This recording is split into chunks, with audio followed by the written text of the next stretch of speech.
ए राजू, अरे ये तो लाल मोहन आ गया रे, लाल मोहम्मद आया। ललित की जगह लाल मोहम्मद होता ना तो अब तक तो अंधभक्त है ना, हिजड़े की तरह ऐसा ताली बजा बजा के घाघरा उठा लिए होते, घाघरा उठा उठा के नाच रहे होते। ए राजू, अरे ये तो लाल मोहन आ गया रे, लाल मोहम्मद आया। न कोई घुसा था न कोई आया था, तो फिर स्मोक वाला बम लेके कैसे घुस गया कोई? देश के इतिहास में इतना निकम्मा और नकारा नालायक प्रधानमंत्री हमने तो नहीं देखा। पत्रकार भी डरे हुए हैं, देख नहीं रहे आप कि बिक रहा कलम और अखबार क्यों? अपनी ही किसी खता से पूछ लो, मार्केट पड़ी हुई है शांत क्यों? वोट देने की खता से पूछ लो। 1200 करोड़ लगा था उसमें, किसमें? संसद भवन बनाने तो में। मोदी जी का कौन से बाप का दादा है भाई? चाय बेच के थोड़ी लाए थे। सदी का सबसे बड़ा झूठा प्रधानमंत्री ये मोदी जी हैं। सदी के सबसे महान प्रधानमंत्री बड़े मोदी है। झूठे और निकम्मा ऐसे प्रधानमंत्री है कि इनका भाषण विदेशों में सुना जाता है। अरे इनके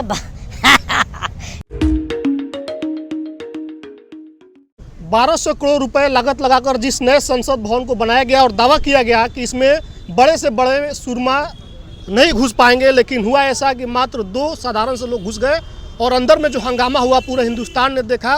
अब उन पर कार्रवाई हो रही है। कार्रवाई किन पर हो रही है? जो लोग उस पर सवाल पूछ रहे हैं कि ये लोग अंदर कैसे चले आए, लेकिन उन पर कार्रवाई नहीं हो रही है। जिसने पास बनवा करके उनको अंदर घुसाया था, बीजेपी के सांसद ने उनका पास बनवाया था, वो अंदर गए थे। कलीम शेख हमारे साथ मौजूद है। कार्रवाई हो रही है, जो लोग सवाल पूछ रहे हैं उन पर, जिसने पास बनवा कर अंदर लाया उस पर कार्रवाई नहीं हो रही है। तो सही बात है ना। ये बताइए, जिसने घुसाया था ये बोले ना, तो प्रधानमंत्री को भूल गए?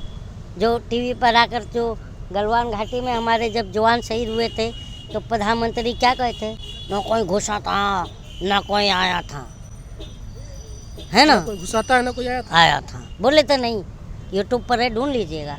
तो क्या होता है, देश के इतिहास में इतना निकम्मा और नकारा नालायक प्रधानमंत्री हमने तो नहीं देखा। अभी सुरक्षित हाथों में देश है तो फिर स्मोक वाला बम लेके कैसे घुस गया कोई? सवाल किसका होना चाहिए था?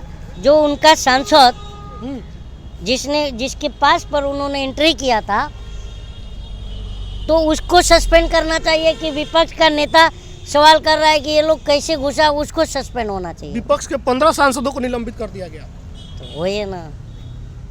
एक बात बताओ, क्या एक मैं तो छोटा मोटा लेखक हूँ, तमाम शहर का नक्शा मिटाकर मानेगा? हाँ, वो खार खाया है, विपक्ष को मिटाकर मानेगा। उसे कबूल नहीं उठती उंगलियां खुद पर, वो उंगलियों को निशाना बनाकर मानेगा। तो जो उंगली उठाता है वही अंदर जाता है। आज तो पत्रकार भी डरे हुए हैं, देख नहीं रहे हैं आप? पत्रकार डर गए हैं मोदी राज में। देखिए, एक सिंपल सी बात है कि बिक रहा कलम और अखबार क्यों?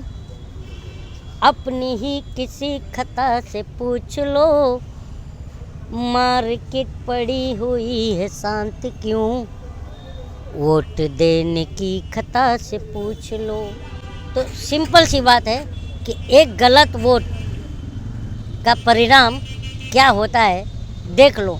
एक बार संसद पे हमला हुआ था जब बीजेपी की सरकार थी, और इस बार फिर बीजेपी की सरकार।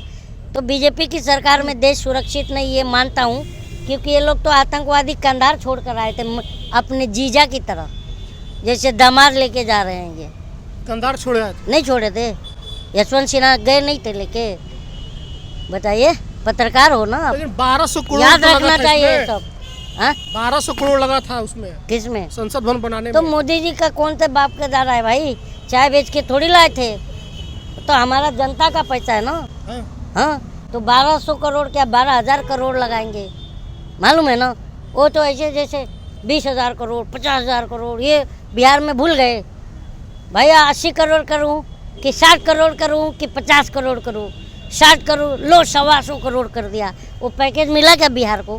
बिहार में ही हम बैठे हैं, बताओ। अभी तक तो लोग मांग ही रहे हैं कि पैकेज दे दीजिए। तो पूछिए ना, सदी का सबसे बड़ा झूठा प्रधानमंत्री ये मोदी जी हैं। सदी के सबसे महान प्रधानमंत्री बड़े मोदी झूठे और निकम्मा ऐसे प्रधानमंत्री है कि इनका भाषण विदेशों में सुना जाता है। अरे इनका भाषण देख के लोग चैनल चेंज करते हैं और तुम बोलते हो यार भाषण सुनते हैं। अच्छा ये बताइए जो संसद भवन में हमला हुआ ललित झा उसमें पकड़ाया है। हाँ तो अच्छी बात है ना। अगर मास्टरमाइंड वही है। अगर ललित की जगह लाल मोहम्मद होता ना हाँ। तो अब तक तो अंधभक्त है ना हिजड़े की तरह ऐसा ताली बजा बजा के घाघरा उठा लिए होते, है ना, घाघरा उठा उठा के नाच रहे होते। ए राजू, अरे ये तो लाल मोहन आ गया रे, लाल मोहम्मद आया, ऐसे चिल्लाते अंधभक्त। पूछो इनसे। और वो कौन है? तो जनता समझदार है। तो भक्त नाम देख करके रिएक्ट करती है। हाँ बिल्कुल। देखिए क्या होता है ना, ये अंधभक्तों का एक बहुत बड़ा प्रॉब्लम है।